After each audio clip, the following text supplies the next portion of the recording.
안녕하세요.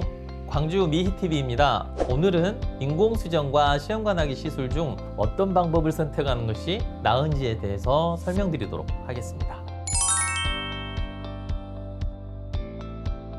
인공수정은 한자어인데요. 수정이란 일반적으로 난자와 정자가 결합하는 것을 의미합니다. 그래서 인공수정을 인공적으로 수정시킨다 이렇게 생각할 수도 있지만 그게 아니고요. 인공수정을 풀어서 말씀드리면 농축, 정액, 자궁각 내 직접 주입 및 체내 자연수정이라 이렇게 이해하시면 되겠습니다. 즉 난자와 정자는 나팔관에서 서로 결합하는 자연적인 과정이 나중에 일어나는 것이고요. 병원에서는 그 정액만 받아서 처리한 후에 자궁각 내에 넣어주는 것까지만 합니다. 지금 나오는 그림을 보면 자궁 내강으로 진입한 인공수정용 카테터를 이용해서 정액을 넣어주면 정자는 자궁 입구에 비해서 훨씬 안쪽에서 난자까지의 여행을 시작하기 때문에 활력이 좋은 정자가 결합할 가능성이 높아지게 되는 것입니다. 이에 비해 시험관하기 시술은 정자와 난자를 바깥에서 결합시켜서 배아를 만든 후에 일정 기간 시험관 배양기에 키워서 직접 자궁 내강에 넣어주는 시술을 말합니다. 한마디로 말하면 인공수정은 정액을 넣어주는 것이고 시험관하기 시술은 배아를 넣어주는 것이죠. 그래서 성공률은 시험관하기 시술이 훨씬 더 높게 나타나는 것입니다. 네, 상대적으로 정도가 덜한 남성 난임증이나 원인 불명의 난임증 등이 자궁각 내 주입법의 가장 흔한 적응증이 되겠습니다. 이 외에 자궁경부 점액에 양적으로 또는 질적으로 문제가 있는 경우도 좋은 적응증이 되고요. 그러나 이제 심각한 남성 난임증이나 나팔관이 심하게 유착되거나 막혔거나 또는 여러 번의 인공수정에도 불구하고 임신이 되지 않는 경우는 이제 시험관하기 시술을 고려해 보시는 것이 좋겠습니다. 또한 중증 자궁내막증이 있을 때 난소 기능이 매우 저하되어 있을 때 산전 유전 진단을 통해 정상적인 배아를 이식해야 하는 그런 특수한 경우 등에도 시험관하기 시술을 하게 됩니다.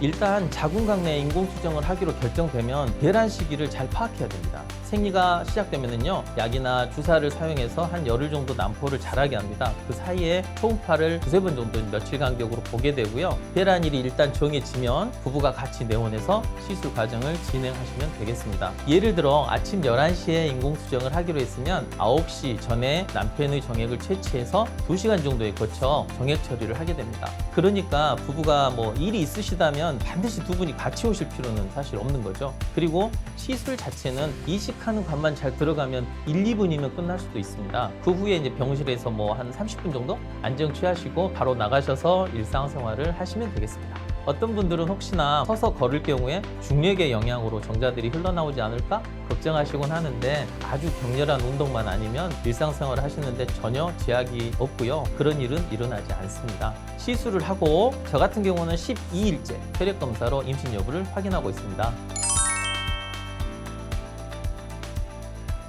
시험관하기 시술은 기본적으로 인공수정 시술에 난자 채취 과정이 더해지는 것입니다. 지금 나오고 있는 그림의 순서대로 시험관하기 시술 과정이 진행됩니다. 미리 이제 의사와 상담을 하고 검사를 다 마친 후에 생리가 시작되면 생리 시작 2일 또는 3일째부터 과배란 주사지를 사용해서 난포를 키우고 약 열흘쯤 지나면 채취일이 결정이 됩니다. 그러면 그 당일 아침에 금식을 하고 수면 마취를 한 후에 한 5분에서 10분에 거쳐서 질식 초음파 가이드하에서 난자 채취라는 것을 하게 됩니다. 채취된 난자는 정자와 여러 가지 방법으로 결합을 시켜 2일에서 한 5일 정도 인큐베이터에서 키운 후에 이식을 하게 됩니다. 난자 채취는 바늘로 이렇게 찌르는 시술이라 수면 마취를 하게 되지만 통상 이식 과정은 2, 3분 내에 끝나고 인공수정처럼 이식하는 관만 잘 들어가면 되기 때문에 따로 마취를 하고 있지는 않습니다. 저 같은 경우는 인공수정과는 달리 시험관하기 시술은 이식 후 약 열흘 후에 혈액검사를 통해서 임신 여부를 확인하고 있습니다.